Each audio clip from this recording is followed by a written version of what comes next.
Mudah-mudahan senandung salawat Nabi yang semarak ini dapat menghantarkan kita ke dalam dekapan syafaat Sang Rasul. Amin. Kepadanya kami ucapkan terima kasih. Setelah serangkaian demi rangkaian acara sudah kita lewati, maka sekarang saatnya kita beranjak ke acara selanjutnya, yakni acara inti, yaitu ceramah agama yang akan disampaikan oleh penceramah karismatik, yaitu Bapak Ustadz Nur Halim, SPDI. Kepada yang terhormat Al-Muharram Bapak Ustadz Nur Halim, SPDI, kami silakan. Assalamualaikum warahmatullahi wabarakatuh.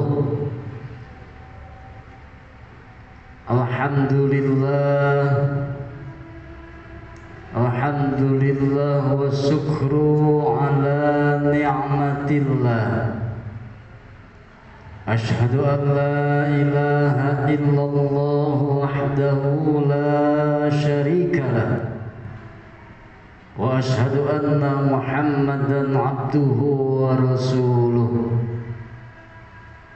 Allahumma fasalli wa sallim ala sayyidina Muhammadin sallallahu alaihi wasallam ibni abdillah wa ala alihi wa sahbihi wa mawalah, wa la hawla wa la quwwata illa billah. Amma ba'du,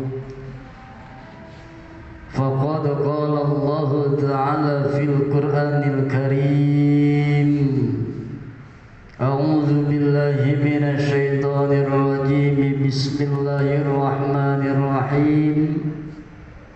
Subhanalladzi asra bi'abdihi laylan minal masjidil haram ilal masjidil aqsa alladzi barakna hawlahu linuriyahu min ayatina innahu huwas sami'ul basir.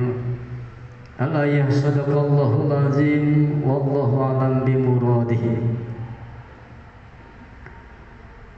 Yang saya hormati pimpinan Yayasan Islam Miftahul Khair, yang mudah-mudahan Allah muliakan, juga mudah-mudahan selalu diberikan kesehatan oleh Allah Subhanahu wa ta'ala.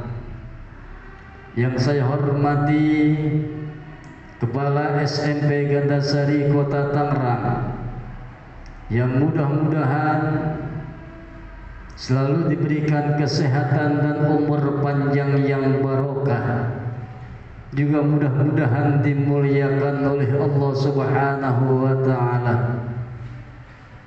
Yang saya hormati segenap unsur pimpinan SMP Gandasari, yang mudah-mudahan juga dimuliakan oleh Allah Subhanahu wa ta'ala.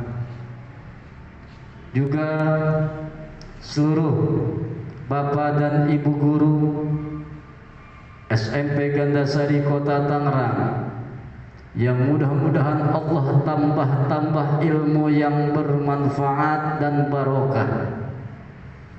Juga mudah-mudahan selalu diberikan kesehatan, juga dimuliakan oleh Allah Subhanahu wa ta'ala.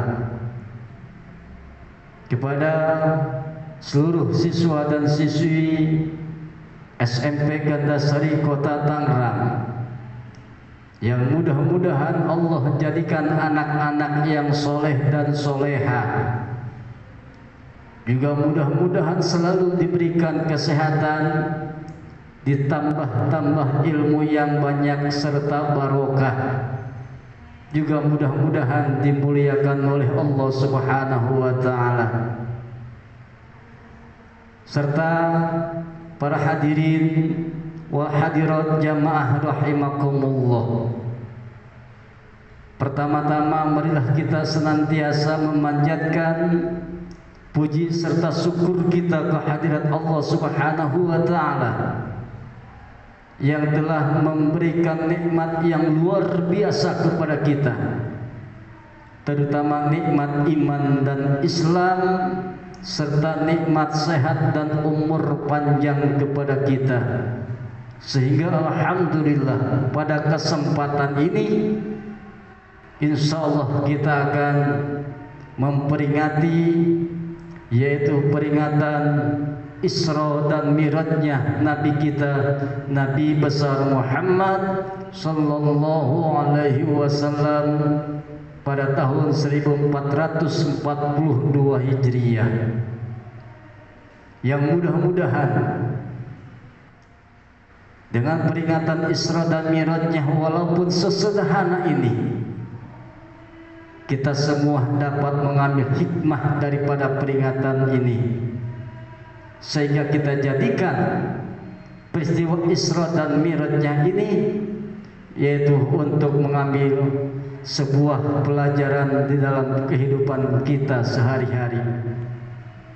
Salawat teriring salam senantiasa kita curahkan kepada baginda Nabi kita, yakni Nabi besar Muhammad sallallahu alaihi wasallam beserta keluarga dan para sahabat, tabi'in dan tabi'at, yang mudah-mudahan sampai kepada kita selaku umat senantiasa mendapatkan syafaat di hari kiamat.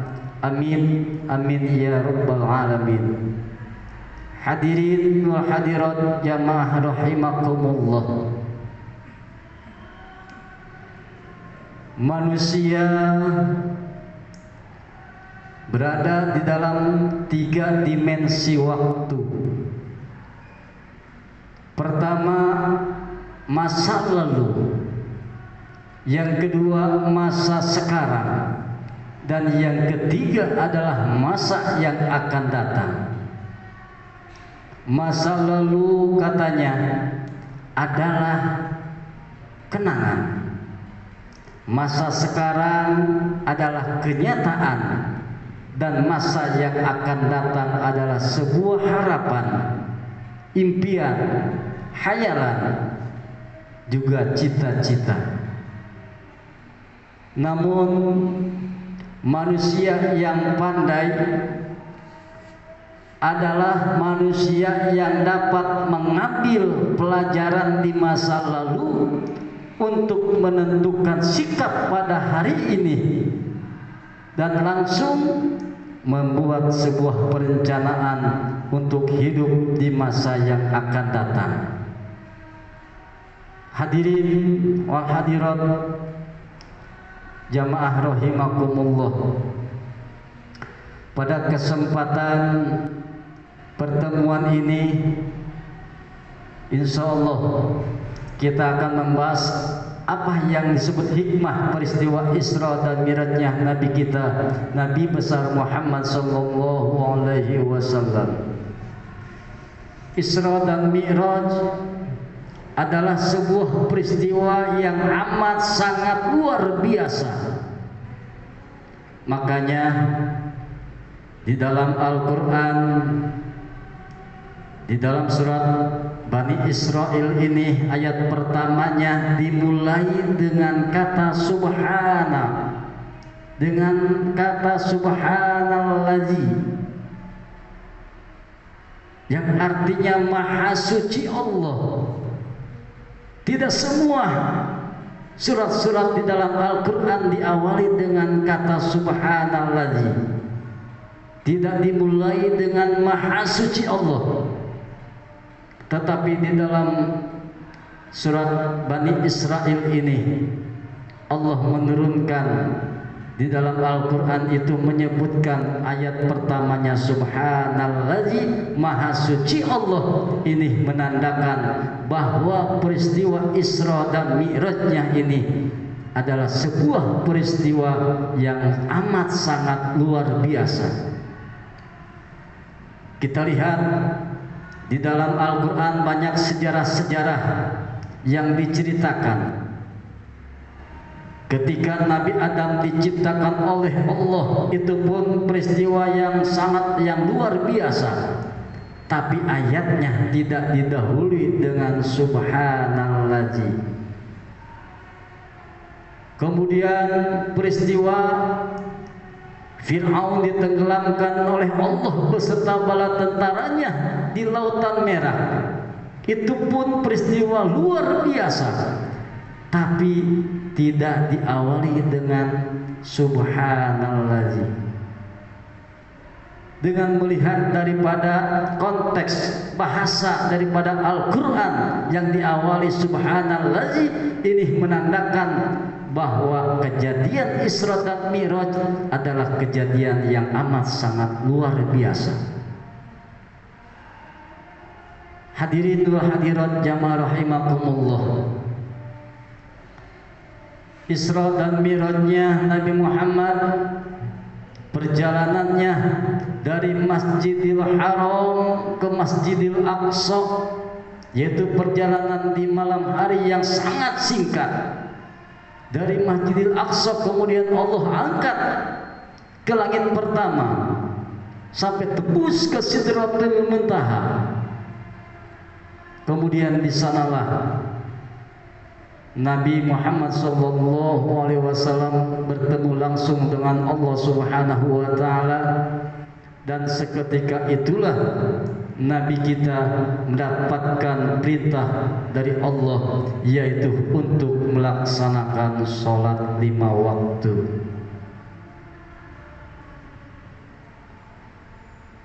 Perintah sholat 5 waktu ini perintah yang istimewa.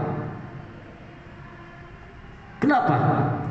Karena Allah memerintahkan kepada kita yaitu untuk melaksanakan ibadah puasa. Allah tidak langsung memanggil Nabi kita menghadap kepada Allah, tapi Allah perintahkan malaikat Jibril untuk menurunkan ayat kepada Nabi kita. Ketika Allah memerintahkan kepada kita untuk zakat, Allah hanya memerintahkan melalui perantara malaikat Jibril untuk disampaikan kepada Nabi kita. Tapi perintah sholat, Allah langsung panggil Nabi kita langsung menghadap kepada Allah Subhanahu wa Ta'ala, tidak melalui malaikat Jibril. Nah, berarti perintah sholat inilah, yaitu sholat yang 5 waktu, ini adalah perintah yang sangat istimewa. Hadirin jamaah rahimakumullah, di dalam Al-Quran Allah membuat bahasa perintah sholat itu dengan kata aqimis sholat, dirikanlah sholat, bukan if'al sholat, tetapi dirikanlah sholat. Bukan mengerjakan sholat, tapi dirikanlah sholat. Lalu apakah beda mendirikan sholat dengan melaksanakan sholat? Kalau melaksanakan sholat itu hanya sekedar menggugurkan kewajiban. Ketika sholat selesai. Tapi ketika aqimis sholat, ketika mendirikan sholat, ketika sholatnya sudah benar, sudah sesuai dengan syarat dan rukunnya, kemudian setelah sholat, kemudian dia kembali lagi ke masyarakat, kembali lagi kepada kehidupan sehari-hari, maka di dalam kehidupannya itu, selain daripada setelah mendirikan sholat, langsung dia menerjemahkan daripada pelajaran sholat itu sendiri. Nah, kalau begitu, hikmah daripada melaksanakan sholat atau pelajaran ketika kita melaksanakan sholat, yang pertama yaitu yang dapat kita ambil yaitu rendah hati atau tawadu. Yang menurut kita kepala ini adalah sebuah anggota badan yang sangat kita hormati. Ketika kita sambil bergurau, sambil bercanda, tangan dipukul, kita biarkan. Kemudian kaki kita dicubit, kita biarkan. Tapi ketika kepala kita ini disentuh oleh orang lain, maka terkadang kita langsung marah. Maka kepala inilah anggota badan yang kita hormati. Kemudian di dalam pelaksanaan sholat, kepala yang kita hormati ini ketika melaksanakan sujud sama rendahnya dengan kaki kita di hadapan Allah Subhanahu wa ta'ala. Nah, disitulah kita mendapatkan hikmah daripada sujud kepada Allah, yaitu dengan memiliki sifat rendah hati, tawadu atau tidak sombong. Ketika orang sudah mendirikan sholat, kemudian orang tersebut masih memiliki sifat sombong, tidak rendah hati, itu artinya dia baru melaksanakan sholat, belum mendirikan sholat. Padahal Allah tidak suka terhadap orang-orang yang sombong. Setan saja yang tadinya sudah di dalam surga, kemudian setan tersebut memiliki sifat sombong, maka Allah keluarkan setan dari surga. Apalagi kita yang belum masuk sama sekali ke dalam surga. Setan saja yang sudah di dalam surga karena memiliki sifat sombong, Allah keluarkan dari surganya Allah. Nah, hikmah yang pertama yaitu ketika kita melaksanakan sholat, kemudian kita sujud. Nah, disitulah hikmahnya, kita harus rendah hati, tawadu artinya tidak sombong. Kemudian hikmah atau pelajaran yang kedua di dalam sholat, yaitu timbullah sifat ikhlas pada diri kita. Sebab ketika kita sholat menghadap kiblat, menghadap kepada Allah Subhanahu wa ta'ala, kemudian kita mengucapkan di dalam hati itu lillahi ta'ala, karena Allah, berarti sudah timbullah, sudah muncullah rasa ikhlas kita. Lillahi ta'ala, karena Allah.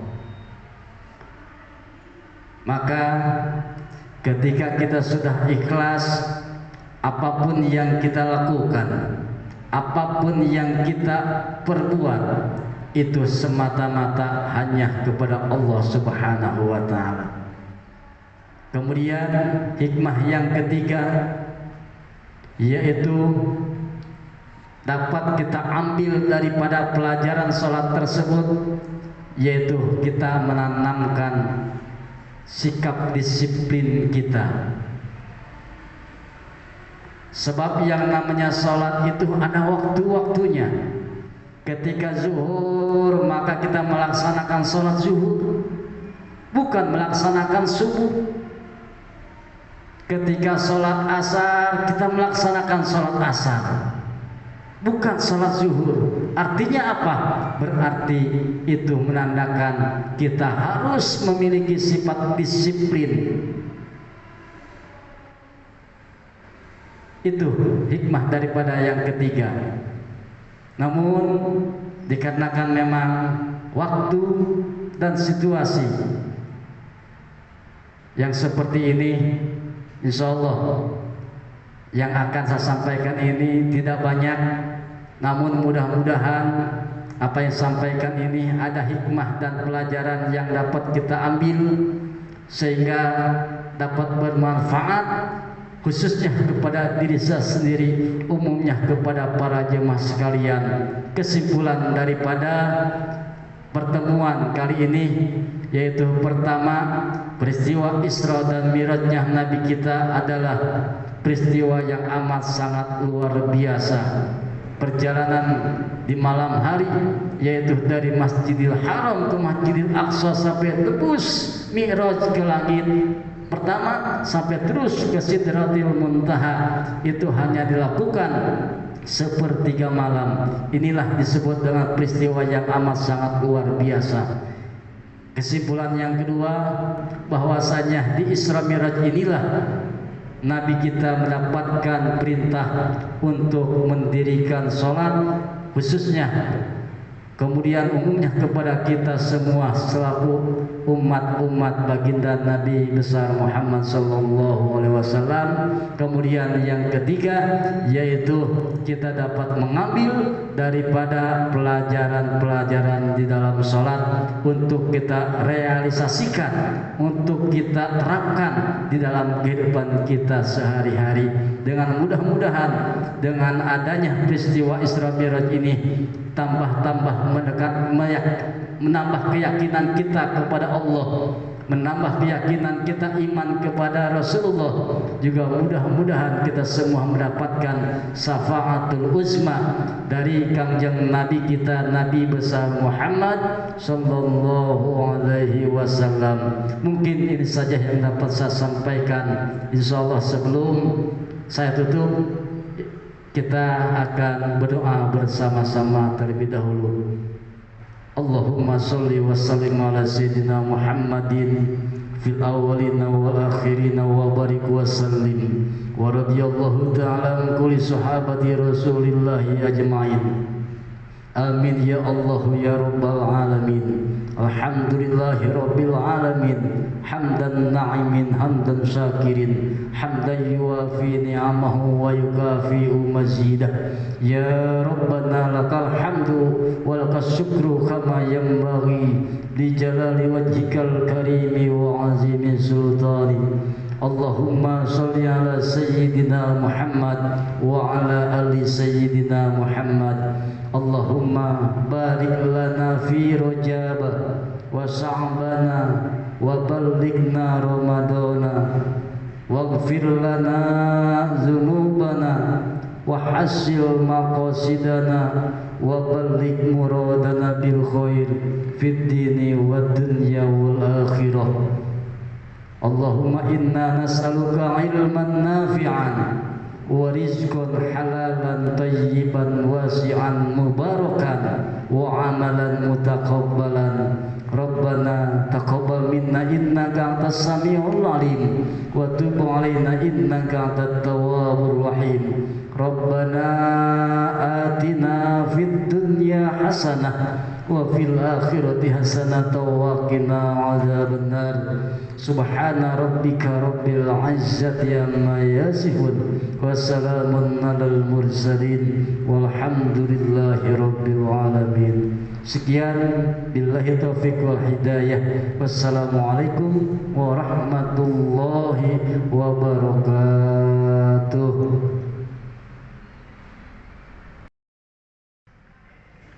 Demikianlah penyampaian ceramah agama sekaligus pembacaan doa oleh Bapak Ustadzul Halim SPDI. Semoga kita bisa mengambil hikmahnya dan menghindarkannya dalam keseharian kita, sehingga kita menjadi pribadi yang lebih baik di sisi Allah. Amin, amin ya rabbal alamin. Bapak dan Ibu guru beserta teman-teman yang berbahagia, tak terasa sudah di penghujung acara, maka kita tutup acara peringatan Isra Mi'raj Nabi besar Muhammad sallallahu alaihi wasallam 1442 Hijriah ini dengan membaca hamdalah Alhamdulillahirabbil alamin. Bapak dan Ibu guru beserta teman-teman yang berbahagia, tak terasa sudah di penghujung acara, maka marilah kita tutup acara peringatan Isra Mi'raj Nabi besar Muhammad sallallahu alaihi wasallam 1442 Hijriah ini dengan membaca hamdalah Alhamdulillahirabbil alamin. Kami selaku pembawa acara mengucapkan terima kasih atas segala perhatian dan memohon maaf atas segala kesilapan. Akhirul kalam wabillahi taufiq wal hidayah. Wassalamualaikum warahmatullahi wabarakatuh.